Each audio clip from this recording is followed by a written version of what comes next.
Assalamualaikum viewers, welcome back to the Code of Law. In this video we are going to learn about Article 9 read with Article 14 of Constitution of Pakistan 1973.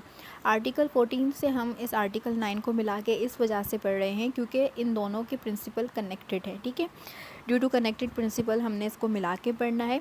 तो सबसे पहले जो है हम इसमें पढ़ेंगे कि आर्टिकल 9 जो हमारे एक आइन का वो क्या कहता है और आर्टिकल 14 जो है उसकी बेयर रीडिंग क्या है, वो क्या कह रहा है। देन इसके बाद हम इसको डिटेल में समझेंगे। तो बिना देर के जो हम इसको समझना स्टार्ट करते हैं। सबसे पहले जो आर्टिकल 9 है वो डील करता है हमारा सिक्योरिटी ऑफ पर्सन, कि किसी भी एक पर्सन की, person includes all the citizen of Pakistan, तो उसकी सिक्योरिटी के हवाले से ये बताता है। No person shall be deprived of life और liberty save in accordance with law, कि कोई भी ऐसा पर्सन उसको डिप्राइव नहीं किया जाएगा उसके राइट टू लाइफ से, राइट टू लिबर्टी से, अकॉर्डिंग टू द लॉ। ठीक है, यानी कि जो इंसान को हक़ दिया है जीने का और आज़ादी से जीने का, वो हक़ जो है उससे नहीं छीना जाएगा, अकॉर्डिंग टू लॉ जो है उसको डील किया जाएगा। ठीक, और यहीं पर अब हम सबसे पहले ये समझते हैं कि आर्टिकल 14 क्या कह रहा है, किस तरीके से कनेक्टेड प्रिंसिपल है। आर्टिकल 14 जो है वो हमारा डील करता है inviolability of dignity of a man etcetera, यानी कि किसी भी पर्सन, किसी मैन की डिग्निटी को आप वॉयलेट नहीं कर सकते हो। ठीक, अब हम इसको पढ़ते हैं। ये कह रहा है कि the dignity of a man and a subject to law, the privacy of a home, home की प्राइवेसी आती है कि ठीक है, शैल बी इनवॉयलेबल, इसको आप वॉयलेट नहीं कर सकते। यानी कि किसी भी एक इंसान की डिग्निटी, उसकी प्राइवेसी ऑफ होम जो है उसको आपने वॉयलेट नहीं करना है। राइट है ये हर एक पर्सन का, हर एक सब्जेक्ट टू लॉ का, आपने किसी की भी प्राइवेसी जो है डिस्टर्ब नहीं करनी है। ये एक इनवॉयलेबल राइट है।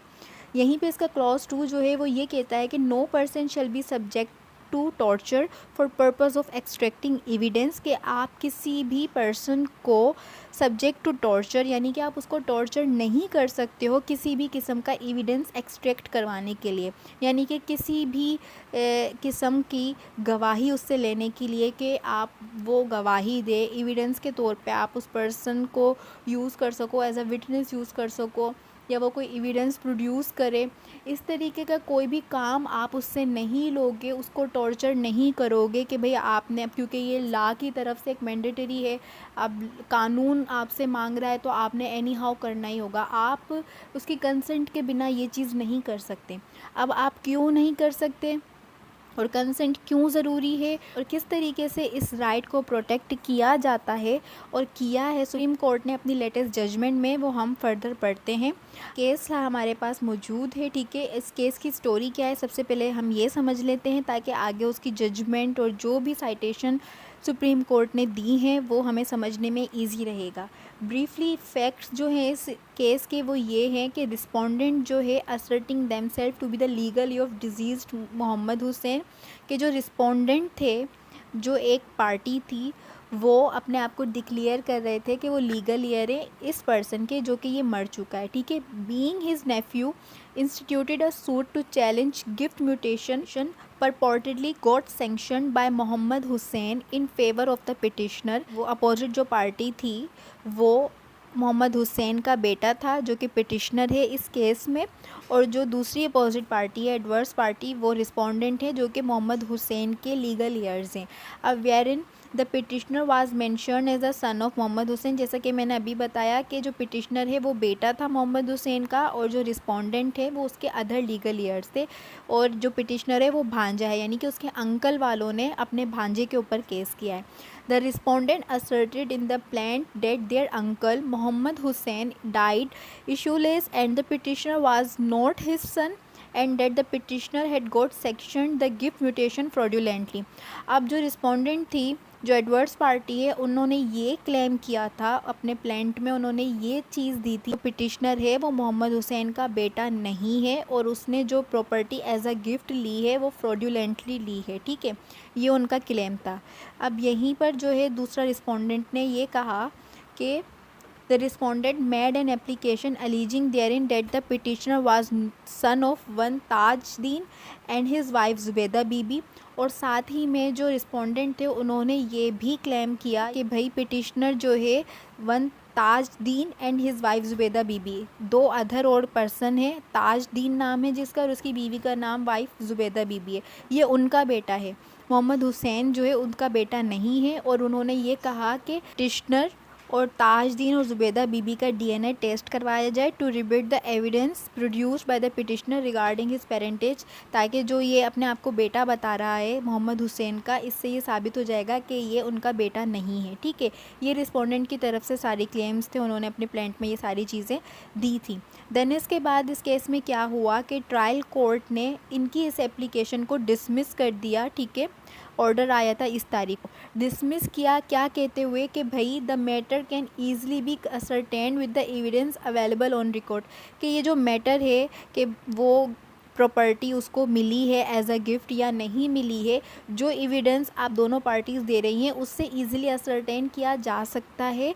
यहाँ पर डीएनए करवाने की कोई ज़रूरत नहीं है पिटिशनर की, और 2 बंदे जो और हैं ताजदीन और बीवी जो है उसकी, उनका डीएनए टेस्ट करवाने की कोई ज़रूरत नहीं है। ट्रायल कोर्ट ने ये कहकर एप्लीकेशन डिसमिस कर दी रिस्पोंडेंट की।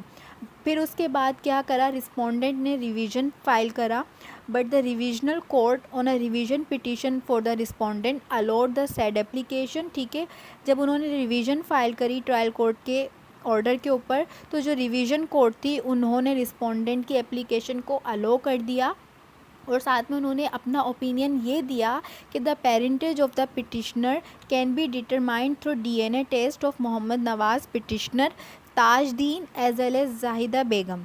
ठीक है, उन्होंने ये अपना ओपिनियन दिया, ये होल्डिंग दी कि भाई ये मामला इजीली क्लियर हो जाएगा डीएनए टेस्ट के ज़रिए कि वो उनका बेटा है या नहीं है। तो पिटिशनर मोहम्मद नवाज़ जो था वो ताजदीन और उसकी बीवी का डीएनए टेस्ट करवा लिया जाए। तो फिर उसके बाद पिटिशनर क्योंकि अग्रीव्ड हुआ इस ऑर्डर से, उसने चैलेंज करा इस ऑर्डर को रिविजनल कोर्ट के हाई कोर्ट में, और रिट पिटिशन फाइल करी अंडर आर्टिकल 199। ठीक है, जो कि हाई कोर्ट ने भी डिसमिस कर दी। ठीक है, अब हाई कोर्ट ने उसकी एप्लीकेशन को, उसकी रिट पिटिशन को डिसमिस कर दिया, और जो रिविजनल कोर्ट ने ऑर्डर दिया था उसको मेंटेन किया कि हाँ डीएनए टेस्ट होना चाहिए। तो इस वजह से अब पिटिशनर जो है उसने अपील करी सुप्रीम कोर्ट में। ठीक है, लीव टू अपील ली। ये पूरा एक केस की स्टोरी थी। अब सुप्रीम कोर्ट ने इस पूरे केस को देखा, और सुप्रीम कोर्ट ने क्या अपनी जजमेंट दी, क्या होल्डिंग्स थी सुप्रीम कोर्ट की इस केस में, और किस तरीके से जो है protection the article 9 read with article 14 में जो राइट्स दिए हुए हैं एक पर्सन को, वो हम अब पढ़ते हैं। ठीक है, ये सिविल पिटिशन नंबर है, यहाँ पर आप ये नोट कर सकते हैं, ये पिटिशन है। ठीक है, against the judgment of Lahore high court, तो ये पूरी डिटेल है। ठीक, अब यहाँ सुप्रीम कोर्ट ने सबसे पहले अपनी ये ओपिनियन दिया कि भाई जो डीएनए टेस्ट करवाने का आप लोग कह रहे हो ताजदीन और उसकी बीवी का, अब ये दोनों तो पार्टी है ही नहीं शुरू से। ठीक है, ना ही ये सूट में एज अ पार्टी शामिल है, ना एज अ विटनेस शामिल है, ना ही इनको सुना गया है इस मैटर में, मतलब ये लोग पार्टी है ही नहीं। तो ऐसा कोई ला मौजूद नहीं है जो ये ऑर्डर दे, जो ये रेफ़र करे कि इस तरीके का कोई ऑर्डर देना चाहिए, यानी कि ऐसे कोई एडवर्स पार्टी, कोई भी ऐसे बंदे जो कि पार्टी है ही नहीं किसी सूट में, और उनकी कंसेंट के बिना जो है उनका डीएनए टेस्ट करवा लिया जाए, मतलब उनका इस केस से कोई लेना देना है ही नहीं, और आप उनको ज़बरदस्ती बीच में लेकर आओ और बिना उनकी कंसेंट के आप उनके डीएनए टेस्ट करवाओ, तो ऐसा कोई ला मौजूद नहीं है। ठीक है, सबसे पहली बात तो ये क्लियर करी सुप्रीम कोर्ट ने। देन इसके बाद सुप्रीम कोर्ट ने ये कहा कि भाई both the revisional court and the high court have failed to consider that the conducting of the DNA test of a person without his consent infringes his fundamental right to liberty and privacy guaranteed by Article 9 and 14 of the Constitution of Islamic Republic of Pakistan। ठीक है, सबसे supreme court ने ये कहा कि भाई यहाँ पर रिविजनल कोर्ट और हाई कोर्ट ने इस चीज़ को कंसिडर किया ही नहीं, वो फेल हो गई ये कंसिडर करने में कि किसी भी पर्सन का उसकी इजाज़त के बिना उसका डीएनए टेस्ट करवाना उसके राइट ऑफ लाइफ, ठीक है, राइट टू लिबर्टी और राइट टू प्राइवेसी को अफेक्ट कर रहा है, उसकी इन्फ्रिंजमेंट है। क्या आप उसकी इजाज़त के बिना आप उसका डीएनए टेस्ट करवा रहे हो। ठीक है, तो ये आर्टिकल 9 और आर्टिकल 14 को इन्वॉक कर रहा है। ठीक है, यहाँ पर राइट टू प्राइवेसी और राइट टू लिबर्टी जो है वो किस तरीके से डील करता है इस चीज़ से, सुप्रीम कोर्ट ने थोड़ा डिटेल दी और ये कहा कि भाई जो राइट टू प्राइवेसी होता है ना, involves the protection of individual from unwarranted intrusion into their personal lives। के अब जो राइट टू प्राइवेसी है ना, उसमें ये इन्वॉल्व होता है कि आप किसी भी इंडिविजुअल को प्रोटेक्ट करते हो कि अनवारंटेड, ठीक है, बिना वारंट के आप किसी की भी पर्सनल लाइफ में इंटरफेयर ना करो। It safeguards an individual personal information, communication, family life and other aspects of their private sphere from unjustified interference by the government, organisation और अदर इंडिविजुअल्स। अभी जो राइट टू प्राइवेसी होता है ना, इसमें आप क्या प्रोटेक्ट कर रहे होते हो, कौन सा प्राइवेसी आप जो है प्रोटेक्ट कर रहे होते हो?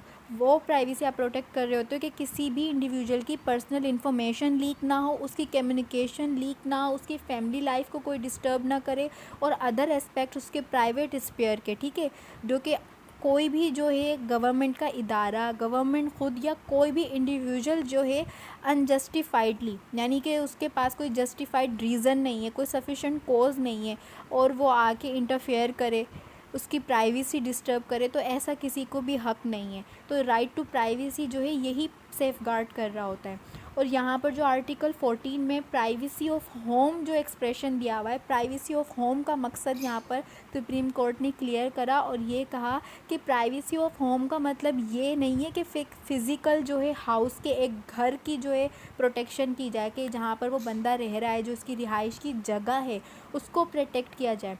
रिहाइश की जगह पे सिर्फ ये एप्लीकेबल नहीं है of a person, but covers the entire treasure of his personal life.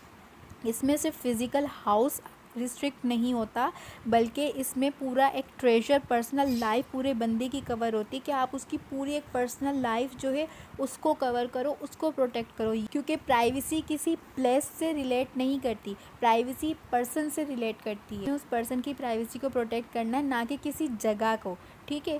एक तो ये होल्डिंग दी उसके बाद, देन इसके बाद अब ये डेफिनेशन क्लियर करते हुए सुप्रीम कोर्ट ने ये कहा कि भाई the unauthorised collection of someone's DNA can be considered a violation of their privacy. यहाँ से क्या हुआ कि जो अनऑथराइज कलेक्शन है किसी का डीएनए लेना, तो ये भी जो है वायलेशन ऑफ प्राइवेसी आ रही है कि आप उसका डीएनए ले लो उसकी कंसेंट के बिना। अब वायलेशन ऑफ प्राइवेसी किस तरीके से हो रही है? वो इस तरीके से, because it involves the collection of sensitive personal information without their knowledge और कंसेंट, कि आप जो है उस पर्सन की सेंसिटिव पर्सनल इन्फॉर्मेशन जो है वो कलेक्ट कर रहे हो उसकी कंसेंट और उसकी नॉलेज में लाए बिना। This intrusion can lead to potential misuse and unauthorised disclosure of individuals genetic information. तो ये जो आप अनऑथराइज्ड डिस्क्लोजर कर रहे हो, इससे पूरे पर्सन की एक जेनेटिक इन्फॉर्मेशन रिवेल हो रही है, which may have significant implications for their personal professional life, और इसका उसकी पर्सनल और प्रोफेशनल लाइफ पे अच्छा खासा अफेक्ट हो सकता है, ठीक है। एक तो ये कहा सुप्रीम कोर्ट ने। उसके बाद सुप्रीम कोर्ट ने फर्दर ये कहा कि the right of liberty guaranteed bye article 9 of the constitution does not mean merely freedom from physical. अब जो आर्टिकल 9 में राइट टू लिबर्टी दिया हुआ है, उसका मकसद सिर्फ ये नहीं है कि आपने फ्रीली जो है फिज़िकल उसको फ्रीडम देनी है, but assures freedom to do what a person wants to और does not wants to do. और पर ये जो राइट टू लिबर्टी है वो सिर्फ फिज़िकल उसको नहीं दे रहा फ्रीडम के आप जहाँ चाहे आ जा सकते हो। राइट टू लिबर्टी जो है ये भी अश्योर करता है कि कोई पर्सन अगर जो करना वो चाहता है तो वो उसको करने दिया जाए, ठीक है, जो वो करना चाहे, और जो चीज़ से वो मना करता है तो उस पर कोई उससे ज़ोर ज़बरदस्ती नहीं की जाए, unless a law enacted by the legislature in public interest provide for otherwise. Unless अगर कोई पब्लिक इंटरेस्ट का मैटर है, तो पब्लिक को इम्पोर्टेंस का मैटर आ रहा है और लेजिस्लेचर्स ने कोई ऐसा लॉ दिया हुआ है कि आप भले उसकी कंसेंट के बिना कर सकते हो। कोई क्रिमिनल मैटर है, जैसे कोई रेप का केस है, तो वहाँ पे आप डीएनए वगैरह कलेक्ट करते हो, ठीक है। तो इस तरीके से जो है आप कर सकते हो, अदरवाइज़ आप जो राइट टू लिबर्टी किसी का भी इन्फ्रिंज नहीं करोगे। देन इसके बाद फर्दर जो है हमारा सुप्रीम कोर्ट ने क्या कहा कि भाई as per constitutional command of article 4 of the constitution. अब यहीं पर ये कहा कि भाई आर्टिकल 4 भी जो है हमें कमांड दे रहा होता है। क्या कमांड देता है? कि no action detrimental to the liberty, body और reputation of a person can be taken except in accordance with the law. कि आप किसी भी पर्सन की बॉडी पे, या किसी की पर्सन की रेपुटेशन पे या किसी भी पर्सन की लिबर्टी के ख़िलाफ़ ऐसा कोई कदम नहीं उठाओगे except in accordance with law. अगर लॉ इजाज़त देता है, कानून में जिस हद तक इजाज़त दी है सिर्फ उस हद तक रहते हुए आपने जो है ऐसे कोई इक़दाम उठाने, अदरवाइज़ आप ऐसा कोई काम नहीं करोगे कि जिससे किसी पर्सन की रेपुटेशन, उसका बॉडीली हार्म हो, लिबर्टी जो है वो इन्फ्रिंज्ड हो। Nor can a person be compelled to do that which the law does not require him to do. ना ही आप किसी पर्सन को कंपेल कर सकते हो ऐसा कोई भी काम करने के लिए जो लॉ में उसको इजाज़त नहीं दी, यानी कि कानून में मना है और आप उससे वो काम करवाओ और उसको ज़बरदस्ती उसके साथ करो तो आप उस पर भी कंपेल नहीं कर सकते हो। This being the constitutional mandate, ठीक है, एनी एग्जीक्यूटिव और judicial act taken in respect of the right to liberty, privacy, body और reputation of a person must be backed by some law. तो अगर कोई भी जुडिशियल पर्सन, कोई भी एग्जीक्यूटिव अथॉरिटी अगर कोई ऐसा इक़दाम उठाती है जो कि अफेक्ट करती है किसी भी पर्सन के राइट टू लिबर्टी से, राइट ऑफ प्राइवेसी से, या फिर उसकी बॉडी या उसकी रेपुटेशन को अफेक्ट कर रही है, तो उसको बैक्ड बाय लॉ होना ज़रूरी है, यानी कि उसके पीछे कानून होना ज़रूरी है कि भाई हाँ कानून ने इजाज़त दी है तो ही आप कर सकते हो, अदरवाइज़ आपको इजाज़त नहीं है ऐसा कुछ काम करने की।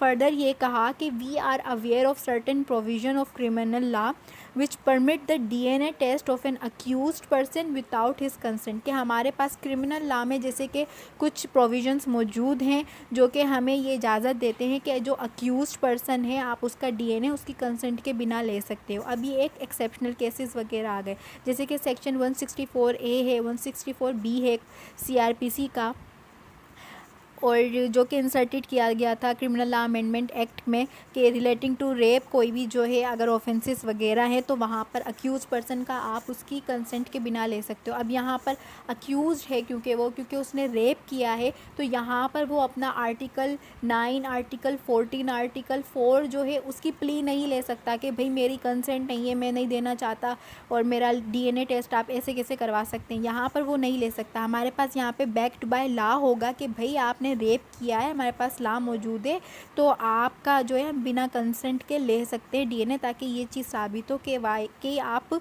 इसमें अक्यूज़्ड हैं या नहीं है एक्सेट्रा, ठीक है। तो इस तरह आप कर सकते हो। क्रिमिनल लॉ में हमारे पास लॉ मौजूद है, लेकिन सिविल लॉ में been brought to our notice which allows this test in civil cases without the consent of a person concerned, कि भाई सिविल लॉ में ऐसा कोई भी लॉ हमें नहीं मिला है, ना ऐसा कोई लॉ नोटिस में आया है जो अलो करे कि भाई आप किसी भी पर्सन का उसकी कंसेंट के बिना जो है DNA करवा सको। सिविल में ऐसा कोई लॉ मौजूद नहीं है, क्रिमिनल में फिर भी मौजूद है, ठीक है। सुप्रीम कोर्ट ने ये कहा। फर्दर सुप्रीम कोर्ट ने ये कहा कि भाई the court should ordinarily draw and impact upon such presumption as per article 129G of the Qanoon Shahadat being permissive not obligatory. यहाँ पर ये कहा कि अगर भाई कोर्ट ने जस्ट फॉर एग्जांपल प्रिजम्पशन ली है, तो प्रिजम्पशन जो दिया हुआ है आर्टिकल 129 में कानून शहादत के, वो परमिसिव है, ऑब्लिगेटरी नहीं है, यानी कि उसकी इजाज़त दी है कि अगर कोई ऐसा केस है तो आप ये प्रिजम्पशन यूज़ कर सकते हो, लॉ ऑफ प्रिजम्पशन। ऑब्लिगेटरी नहीं दिया कि एनी हाउ आपने ही करना है। और आपने क्यों नहीं करना है, उन्होंने ये कहा है कि लॉ ऑफ प्रिजम्पशन आपने कब यूज़ करना है, only where the evidence produced by both parties is so evenly balanced that it can not come to a conclusion on the basis thereof, or where the party upon whom the onus lies has not produced any evidence। के law of presumption आप सिर्फ वहीं use करते हो जहाँ पर दोनों party ने बैलेंस एविडेंस प्रोड्यूस करे हों और आपके लिए ये अश्योर करना मुश्किल हो कि भाई इन दोनों में से किसके एविडेंस जो हैं वो सही हैं, या फिर ओनस जो है प्रूफ करने का वो किसी पार्टी पर आता हो, पर्टिकुलर पार्टी पे आता हो और उसने प्रोड्यूस ना किए हो एविडेंस। तो इन केसेस में, इन कंडीशन में आप लॉ ऑफ प्रिजम्पशन यूज़ करते हो, बट वो भी परमिसिव नेचर है, ऑब्लिगेटरी नहीं है। लेकिन इस केस में क्या हुआ है, इस केस में where the evidence on record is sufficient to decide the matter either way on the standard of preponderance of probability applicable in civil cases, the court should generally prefer to decide the matter on the basis of that evidence rather than merely relying on presumption। अब क्योंकि इस case में sufficient evidence मौजूद थे, petitioner ने sufficient evidence दिए हैं, opposite party की तरफ से भी सफिशिएंट एविडेंस आए हैं, तो इनको यहाँ पे प्रिजम्पशन यूज़ करने की कि भाई चलो ये देख लेते हैं डीएनए टेस्ट करवा के कि वो वाकई में इनका बेटा है या नहीं, इसकी ज़रूरत ही नहीं है। जब यहाँ पर मेन केस आ रहा है कि वो उसको गिफ्ट के तौर पे मिली है और उसने प्रूफ दे दिया टोटल कि देखो भाई वैलिड गिफ्ट मुझे मिला है, तो यहाँ पर एक्सेप्शनल प्रिजम्पशंस में जाने की कोई ज़रूरत नहीं है कोर्ट को, ठीक है। देन इसके बाद फर्दर सुप्रीम कोर्ट ने ये भी कहा कि भाई it is for the party concern to prove his assertion by adducing sufficient evidence of his choice. ये पार्टी की चॉइस है कि वो सफिशिएंट एविडेंस दे, ठीक है, एड्यूसिंग एविडेंस दे, यानी कि जो पार्टीज़ ऑफ द सूट होती हैं ये उनकी चॉइस पे होता है कि वो एक्स्ट्रा एविडेंस साथ में दें ताकि उनका केस स्ट्रॉन्ग बने। The party should not compel a party in a civil case to prove his assertion in the manner suggested by the opponent. Civil cases में किसी भी पार्टी को आप कंपेल नहीं कर सकते हो कि भाई आप ये वाला सबूत लेकर आओ तो ही हम आपका क्लेम जो है सही मानेंगे, अदरवाइज़ नहीं मानेंगे, और वो भी अपोनेंट पार्टी के सजेशन के ऊपर। तो ऐसा कुछ आप सिविल केसेस में नहीं कर सकते। फर्दर जो है सुप्रीम कोर्ट ने ये कहा कि भाई it is also important to note that article 128 of Qanoon Shahadat declares that the fact that any person who was born during the continuance of the valid marriage between his mother and any man shall be conclusive proof that he is legitimate child of that man। कि अगर आपने legitimacy check करनी है किसी भी बच्चे की तो ये कंक्लूसिव प्रूफ है कि वो औलाद जो उनकी हुई है वो उनकी वैलिड मैरिज के दौरान हुई है, ठीक है। जब उनकी मैरिज कंटिन्यू थी उसके दौरान अगर वो बच्चा पैदा होता है तो आप उसको लिजिटिमेट कंसिडर करोगे। आर्टिकल 128 जो है इसकी डिटेल डिस्कशन हमें देता है। Unless the husband had refused और refuse to own the child, unless and until अगर हस्बैंड जो है वो रिफ्यूज़ करता है कि भाई ये मेरी औलाद नहीं है तो आप जो है उसको एक्सेप्ट नहीं करोगे, अदरवाइज़ वो उसी का ही औलाद समझी जाएगी। और जो ये प्रेजेंट केस है इसमें deceased Mohammad Hussain is not alleged to have refuse to own the petitioner as his son during his life time. और इस केस में क्या हुआ है, जो मोहम्मद हुसैन था डिजीज़, उसने कभी भी अपनी लाइफ में जो पिटिशनर है मोहम्मद नवाज़ उसको एज अ बेटा इनकार नहीं करा, उसने कभी ऐसा नहीं कहा कि ये मेरा बेटा नहीं है। तो इस चीज़ से ये साफ डिक्लेयर हो जाता है कि वो उसी का ही बेटा है, ठीक है। Therefore if the petitioner proves that deceased Mohammad Hussain's wife Rashida Bibi was his mother and he was born during the continuance of a valid marriage between his mother and deceased Muhammad Hussain, this fact shall conclusively prove that he is the son of deceased Muhammad Hussain and no evidence including the evidence of DNA test can be accepted to negate the statutory declaration made by Article 128। यहाँ तक कि supreme court ने ये कहा कि therefore petitioner जो है ये साबित कर देता है कि उसकी पैदाइश जो है उसके माँ बाप की वैलिड मैरिज के दौरान ही हुई है और राशिदा बीबी जो है वो उन्हीं से ही जो है वो बॉर्न हुआ है, तो अब यहाँ पर उसको वैलिड प्रूफ माना जाएगा। और यहाँ पर अगर डीएनए में कुछ और आता है तो डीएनए के टेस्ट को भी जो है एज अ एविडेंस इंक्लूड नहीं किया जाएगा। और वो डिक्लेरेशन जो 128 ने दी है कि अगर उसके बाप ने इनकार नहीं करा तो उनका बेटा समझा जाएगा, ठीक है। इसके बाद फर्दर यहाँ पर सुप्रीम कोर्ट ने ये कहा कि भाई it is worth nothing petition under challenge is not that of the inheritance of the deceased Mohammad Hussain. यहाँ पर जो केस है वो ये नहीं है कि भाई इनहेरिटेंस का मैटर नहीं हो रहा था कि भाई इनहेरिटेंस उस पिटिशनर को मिलनी चाहिए या नहीं है, इनहेरिटेंस का नहीं है, but rather of a gift allegedly made by the deceased Mohammad Hussain in favor of the petitioner। ये जो म्यूटेशन हुई है ये इनहेरिटेंस के थ्रू नहीं हुई है, ये जो प्रॉपर्टी इस पिटिशनर को मिली है ये इनहेरिटेंस में डिवॉल्व होके नहीं मिली बल्कि गिफ्ट के तौर पे मिली है। उसके बाप ने एज अ गिफ्ट पिटिशनर को दी थी और गिफ्ट का वैलिड होने का यही प्रूफ है कि can be made by a person of his property in favour of any person, कि अगर कोई पर्सन किसी भी अदर पर्सन की फेवर में अपनी प्रॉपर्टी दे देता है अपनी पूरी कंसेंट से तो वो गिफ्ट समझा जाता है, ये एक वैलिड गिफ्ट है। अब इसमें डोनी यानी कि जिसको गिफ्ट दिया गया है उसका लीगल हेयर होना ज़रूरी नहीं है, ठीक है। गिफ्ट आप किसी भी पर्सन को दे सकते हो। तो जो मेन इशू है इस केस का, विदर और not the deceased Mohammad Hussain has made a valid gift in favour of the petitioner. तो जो मेन जो इशू है वो इस केस में ये नहीं है कि वो उनका बेटा है या नहीं है। मेन इशू इस केस के अंदर ये है कि भाई वैलिड गिफ्ट मिला है या नहीं मिला।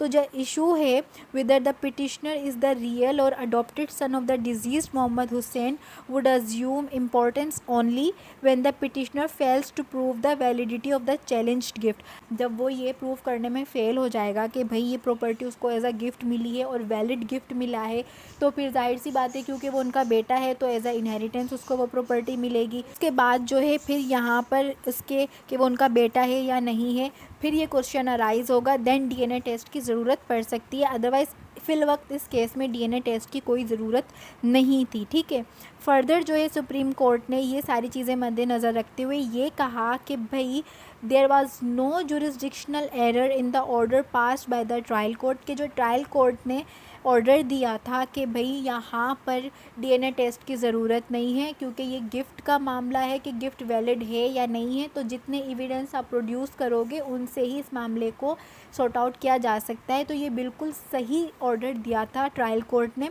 और जो रिविजनल कोर्ट है, ट्रायल कोर्ट का ऑर्डर रिवाइज करते हुए लॉफुल एक्ट करा है और इनके जो उसने ऑर्डर दिया था कि डीएनए टेस्ट करवाया जाए उसका कोई लीगल इफेक्ट नहीं होगा। ठीक है, सुप्रीम कोर्ट ने ये ऑर्डर दिया। फर्दर ये कहा कि भाई क्योंकि हाई कोर्ट ने एक्सरसाइज करी अपनी जुरिस्डिक्शन अंडर आर्टिकल 199 और रिट पिटीशन जो पिटिशनर ने फाइल करी थी उसको डिसमिस किया और मेंटेन करा रिविजनल कोर्ट का ऑर्डर, तो यहाँ पर हाई कोर्ट ने लीगल एरर कमिट किया है। ठीक है, इस वजह से ये प्रेजेंट जो पिटीशन फाइल करी है पिटिशनर ने ये कन्वर्ट हो जाती है लीव टू अपील में, और इसी वजह से इस अपील को अलो किया गया क्योंकि हाई कोर्ट ने एरर दिया ना, हाई कोर्ट ने सही जजमेंट नहीं दी। तो यहाँ से सुप्रीम कोर्ट ने अपना एपेलेट पावर यूज़ करते हुए उस पर्सन का ग्रीवियंस को सुना और उसकी इस पिटिशन को अलो किया गया और कॉन्सिक्वेंटली जो ऑर्डर था ट्रायल कोर्ट का उसको रिस्टोर कर दिया, यानी कि कहा कि भाई यहाँ पर डीएनए टेस्ट करवाने की कोई ज़रूरत नहीं है, यहाँ पर यही वैलिडिटी ऑफ गिफ्ट चेक करने का मामला है और वैलिडिटी ऑफ गिफ्ट जो भी दोनों पार्टी एविडेंस प्रोड्यूस करती हैं उनकी बेसिस के ऊपर आप जो है वैलिडिटी चेक करके इस मामले को सॉर्ट आउट करोगे, डिस्पोज ऑफ करोगे। तो सुप्रीम कोर्ट की ये जजमेंट थी। तो हैंस इट्स क्लियर कि भाई आप किसी भी पर्सन की सिक्योरिटी जो है या किसी भी पर्सन की डिग्निटी को है उसकी कंसेंट के बिना अफेक्ट नहीं कर सकते। आप अगर किसी पर्सन की कंसेंट के बिना उसकी right of life, right to privacy, right of liberty अगर आप इन्फ्रिंज करते हो बिना कंसेंट के, उसकी प्राइवेसी डिस्टर्ब वगैरह अगर आप कर रहे हो तो बैक्ड बाय लॉ होना ज़रूरी है। कोई आपके पास सफिशिएंट प्रोविज़न ऑफ लॉ हो तो ही आप कर सकते हो, अदरवाइज़ किसी को भी राइट नहीं है कि किसी भी मैन की डिग्निटी जो कि सब्जेक्ट टू लॉ है या उसकी प्राइवेसी ऑफ होम को इनवॉयलेट किया जाए। ठीक है, वॉयलेट किया जाए या फिर उसको जो है टॉर्चर किया जाए, उसकी कंसेंट के बिना उसको यूज़ किया जाए एक्सट्रैक्टिंग एविडेंस के लिए, उसका जो राइट है, राइट ऑफ लाइफ है, राइट ऑफ लिबर्टी है, उसको डिप्राइव किया जाए। ठीक है, ऐसा किसी को भी राइट नहीं है, चाहे वो कोई गवर्नमेंटल ऑर्गेनाइजेशन क्यों ना हो, कोई भी एग्जीक्यूटिव या जुडिशियल बॉडी ही क्यों ना हो, किसी के पास भी ये राइट नहीं है। ठीक है, तो इस वीडियो में हम यहीं तक रखते हैं। इंशाल्लाह नेक्स्ट वीडियो में किसी और अच्छे टॉपिक के साथ हाजिर होंगे। जब तक के लिए अल्लाह हाफिज़।